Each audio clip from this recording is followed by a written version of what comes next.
انه النهارده اقيم حفل تخرج الدوره الاولى لرفع مستوى عناصر الانتشار السريع، وده بحضور قائد القوات البحريه وقائد المنطقه الشماليه العسكريه واللواء امين عز الدين مدير امن اسكندريه.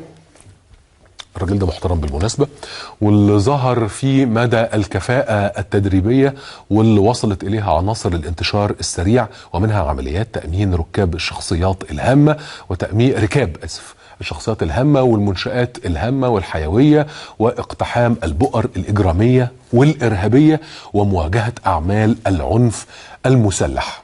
تقدر تقول كده حاجة بتاعت صباح الخير قبل يوم 28 اللي جاي كده، عشان اللي دماغه مزقزقه يفكر. يعني بص كده على الفيلم التسجيلي وخليك عارف انه لما بتعرض فيلم تسجيلي زي ده هو رساله واضحه تماما.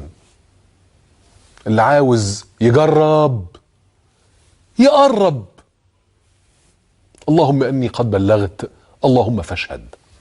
طبعا الحقيقة ده بيتم في إطار سياسة وزارة الداخلية الهادفة إلى رفع الكفاءة التدريبية لكافة عناصر جهاز الشرطة من خلال التنسيق المشترك ما بين مديرية أمن اسكندرية والقوات البحرية، والمتمثل في تدريب عناصر وقوات وحدة الانتشار السريع بلواء الوحدات الخاصة البحرية. طبعا التعاون ما بين القوات المسلحة وجهاز الشرطة مستمر لرفع درجة التنسيق والتدريب للقضاء على الإرهاب. الجيش بيلعب دور مهم جدا في معاونة الشرطة في التصدي للإرهاب وحماية المنشآت، مع العلم أن قوات الانتشار السريع مدربة على أعلى مستوى ولديها الروح القتالية في مواجهة الإرهاب. وربنا يحفظ كل ولادنا الحقيقة ما بين جيش وشرطة ومواطنين مدنيين. ربنا يحفظ الجميع. الجماعة دول بيشتغلوا علشان خاطر احنا نعرف نعيش يعني. واحدة واحدة.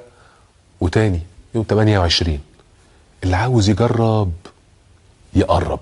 ونصيحة، لعبة المصاحف اياها، وهننزل رافعين المصاحف اللي بتقولوها وبعدين تبدأوا تقلوا ادابكم فالامن يبدأ يواجهكم فتقع المصاحف على الارض فتصوروا اصل احنا شفتوا الامن المصري وجيش مصر بيدوس على كتاب الله.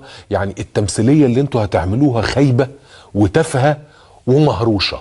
فلو نازلين 28 عشان المشهد ده وشوية صور وشوية فيديوهات مهروشة، والإعلام العالمي مش هيبلعها منكم، خلاص خليك في بيتك يا عم.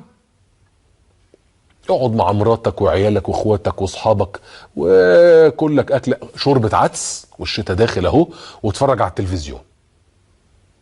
تصدق انا غلطان؟ انا بقول لك كده ليه؟ شوية عيال ارهابيين ما تنزلوا.